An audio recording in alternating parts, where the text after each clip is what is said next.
Bapak Maliki dari Biro Perencanaan dan Anggaran Kementerian Kesehatan, Pak Efrem, serta Bapak Ibu perwakilan dari Dinas Kesehatan Provinsi, Kabupaten Kota ataupun rumah sakit yang hadir pada pertemuan pada pagi hari ini. Assalamualaikum warahmatullahi wabarakatuh. Selamat pagi, salam sejahtera untuk kita semua. Om Swastiastu.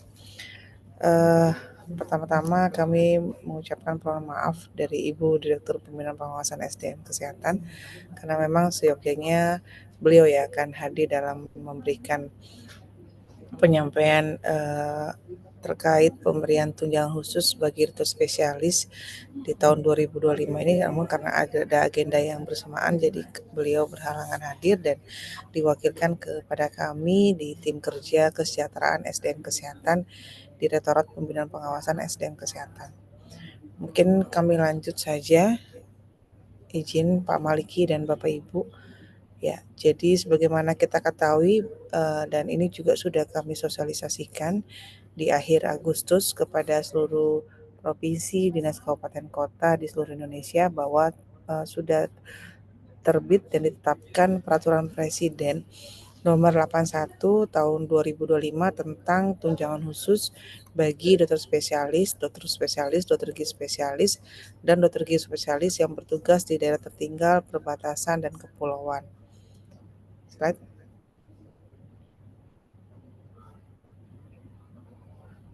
Ya, jadi sebagaimana kita ketahui Bapak Ibu, untuk dasar hukum dalam pemberian tunjangan khusus ini adalah di dalam Undang-Undang 17 tahun 2023 tentang kesehatan di pasal 235 menyampaikan bahwa tenaga medis dan kesehatan yang bertugas di daerah tertinggal, perbatasan, dan kepulauan serta daerah bermasalah kesehatan atau daerah tidak diminati memperoleh tunjangan atau insentif khusus, jaminan keamanan, dukungan sarana prasarana, alat kesehatan, kenaikan pangkat luar biasa, dan perlindungan dalam pelaksanaan tugas sesuai dengan ketentuan peraturan perundang-undangan.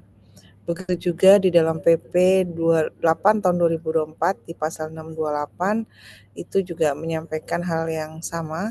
Dan dasar itulah kami membuat suatu regulasi yaitu peraturan Presiden tentang tunjangan khusus ini bagi dokter spesialis di daerah DTPK, dan di pasal 10 di PP 81 itu ada amanah yaitu untuk ketentuan lebih lanjut mengenai pelaksanaan tunjangan khusus yang bertugas di DTPK diatur oleh Menteri. Slide selanjutnya. Izin.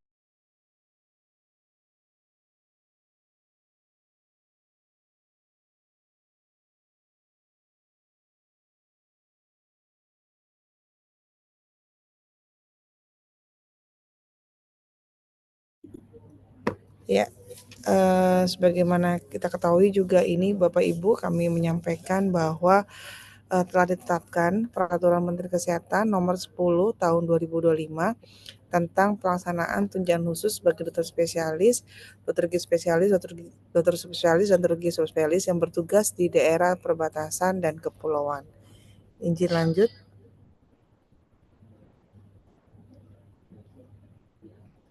Ya, sebagaimana kita ketahui Bapak Ibu bahwa untuk memberikan tunjangan khusus ini kita harus menetapkan dulu lokasi rumah sakit. Ini juga ada amanah di dalam Perpres tersebut, di mana di Perpres itu pasal 4 dan di Permenkes ini kalau tidak salah pasal 3 bahwa Menteri menetapkan lokasi rumah sakit milik pemerintah daerah di DTPK dalam pemberian tunjangan khusus setelah berkoordinasi dengan menteri atau kepala lembaga terkait.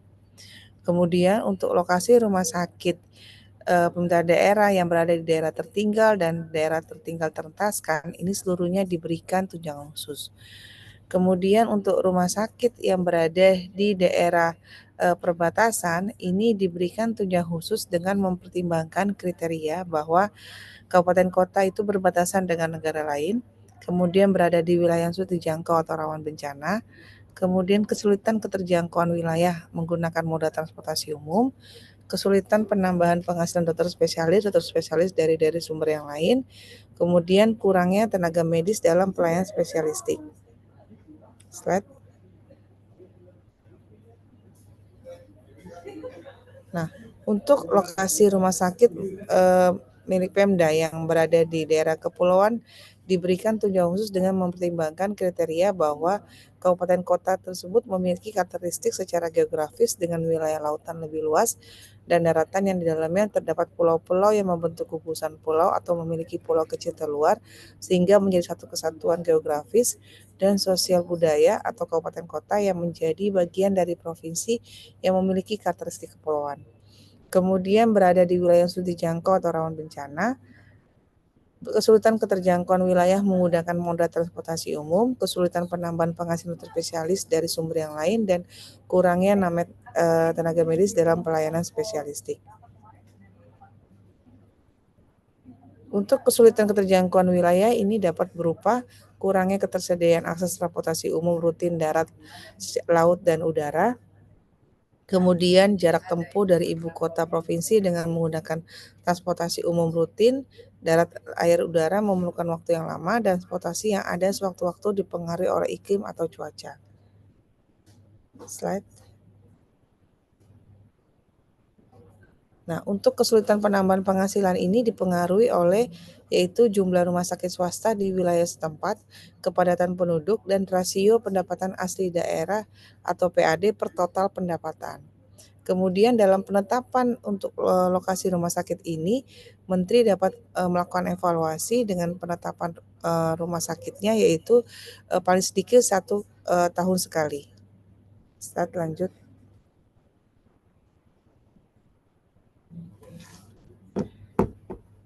Nah, untuk rumah sakit tempat menerima tunjangan khusus ini adalah harus berada pada lokasi yang telah ditetapkan oleh Menteri, kemudian telah menerapkan rekam medis elektronik yang terintegrasi dengan sistem informasi kesehatan nasional sesuai dengan ketentuan peraturan perundang-undangan.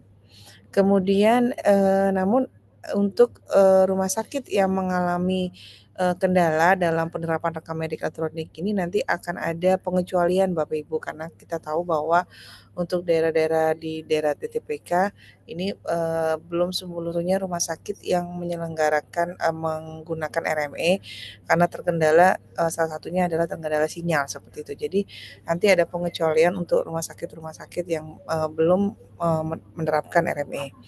Kemudian kewajiban dari pimpinan rumah sakit penerima tunjangan khusus ini adalah mengusulkan penerima tunjangan khusus yang memenuhi persyaratan dan berkinerja baik, membuat surat pernyataan tanggung jawab mutlak yang menyatakan penerima tunjangan khusus telah melaksanakan pekerjaan sesuai dengan ketentuan, dan melakukan pemantauan dan evaluasi terhadap pelaksanaan kinerja penerima tunjangan khusus setiap bulan. Lanjut. Nah, untuk persyaratan dari penerima tunjangan khusus sendiri adalah pertama adalah pegawai ASN pada instansi pemerintah pusat, kedua pegawai ASN pada instansi pemerintah daerah, atau pegawai rumah sakit milik pemerintah daerah yang menerapkan pengelolaan keuangan Badan Layanan Umum Daerah yang ditugaskan di rumah sakit milik pemerintah daerah sesuai dengan ketentuan peraturan perundang-undangan. Kemudian persyaratan lain dari penerima tunjangan khusus atau dokter spesialis ini yang pertama adalah harus memiliki akte 1 sehat SDMK, kemudian memiliki surat keputusan pengangkatan sebagai aparatur sipil negara atau pegawai Badan Layanan Umum Daerah, kemudian memiliki surat perintah melaksanakan tugas di rumah sakit milik pemerintah daerah di DTPK, dan memiliki surat izin praktek atau surat tugas di rumah sakit milik pemerintah daerah di DTPK. Slide. Nah, untuk kewajiban dari penerima tunjangan khusus ini adalah harus hadir dan melaksanakan tugas di rumah sakit milik pemerintah daerah sesuai dengan ketentuan hari, jam kerja, dan kebutuhan layanan kesehatan yang telah ditetapkan di rumah sakit tersebut. Kemudian aktif dalam memberikan pelayanan kesehatan sesuai dengan kompetensinya. Kemudian membuat rekam medik sesuai dengan ketentuan peraturan perundang-undangan dan kewajiban lain sebagai tenaga medis yang diatur dalam peraturan perundang-undangan. Slide. Nah, untuk besaran dari atau jumlah yang diberikan untuk tunjangan khusus ini adalah sebesar 30.012.000 sesuai dengan ketentuan peraturan perundang-undangan, di mana tunjangan khusus ini diberikan setiap bulan kepada penerima tunjangan khusus yang memenuhi persyaratan dan kewajiban, dan diberikan setelah yang bersangkutan melaksanakan tugas. Jadi ini nanti yang dokter spesialis ini harus dia bertugas terlebih dahulu, baru nanti dinilai kinerjanya di tahun berikutnya dan diusulkan oleh pimpinan rumah sakit untuk diberikan tunjangan khususnya. Lanjut. Nah, untuk pendanaan dari tunjangan khusus ini bersumber dari yang pertama adalah dari APBN bagi pegawai ASN pada instansi pemerintah pusat dan APBD bagi pegawai ASN pada instansi pemerintah daerah dan pegawai rumah sakit milik Pemda yang menerapkan pengelolaan keuangan Badan Layanan Umum Daerah. Kemudian alokasi untuk tunjangan khusus ini ditetapkan setiap tahun di anggaran berjalan dan dianggarkan dalam anggaran pemerintah sesuai dengan ketentuan peraturan perundang-undangan dan dikenakan pajak sesuai dengan ketentuan peraturan perundang-undangan mengenai perpajakan. Nah, izin Bapak Ibu, mungkin tadi sudah disampaikan oleh Pak Maliki di awal tentang mekanisme untuk pemberian tunjangan khusus tahun 2025. Memang di dalam regulasi yang di Permenkes 10 ini memang untuk pemberian tunjangan khusus ini akan dilakukan transfer langsung ke dokter spesialis. Namun untuk ini akan dimulai tahun 2026. Nah, untuk tahun 2025 ini tadi sudah dijelaskan oleh Pak Maliki bahwa memang ada tidak di ininya perubahan revisi di pertengahan tahun anggaran berjalan, maka untuk tahun 2025 ini tunjangan khusus diberikan melalui anggaran dari BOK Dinas Kesehatan Kabupaten Kota yang sudah ada di tahun 2025 untuk diberikan tunjangan khusus selama 3 bulan yaitu Oktober, November, Desember tahun 2025. Di mana nanti pada saat pengusulan ini pimpinan rumah sakit harus juga melihat bahwa penerima tunjangan khusus itu sudah memenuhi persyaratan dan kewajiban. Kemudian ada beberapa syarat dokumen tadi juga sudah dijelaskan di awal oleh Pak Maliki bahwa harus pimpinan rumah sakit harus membuat SPTJM yang sesuai dengan ketentuan yang ada, kemudian harus menyertakan juga SPMT, dokter spesialis dan dokter gigi spesialis yang bertugas di rumah sakit DTPK, kemudian juga harus menyertakan SIP-nya dan SK pengangkatan untuk ASN dan pegawai tetap rumah sakit Pemda yang BLUD dan juga surat usulan kepala daerah. Jadi ini mohon Bapak Ibu terutama yang wilayah Papua ya, karena kemarin kami menemukan pada saat DES itu ada beberapa dokter spesialis yang memang karena keterbatasan SDM di wilayah tersebut, jadi diperbantukan dari rumah sakit kabupaten kota yang bersebelahan dengan kabupaten kota tersebut. Jadi ada pengusulan 2 kali terhadap satu dokter tersebut. Jadi sebenarnya dokter itu diangkat atau statusnya ASN di rumah sakit A, namun karena di rumah sakit B juga memenuhi mempunyai kebutuhan untuk pemenuhan SDM, maka yang dokter spesialis ini juga diperbantukan di B ini. Nah, tapi untuk pemberian tunjangan khusus ini Bapak Ibu, jadi ini tidak bisa double. Jadi harus ditentukan dilihat dari pengangkatan ASN ini di wilayah mana, seperti itu. Jadi kalau sudah diberikan atau diusulkan di wilayah A, maka di wilayah B tidak lagi tidak dapat diusulkan lagi. Jadi kita harus betul-betul dari pimpinan rumah sakit juga betul-betul melihat dari SK pengangkatan dan SPMT dari dokter spesialis yang akan diusulkan. Slide. Ya, mungkin demikian Pak Maliki, Pak Efrem dan Bapak Ibu dari kami tentang substansi ya tentang pemberian tunjangan khusus bagi dokter spesialis yang di DTPK tahun 2025 ini. Untuk selanjutnya kami kembalikan ke moderator. Silakan Pak Efrem. Baik, terima kasih Bu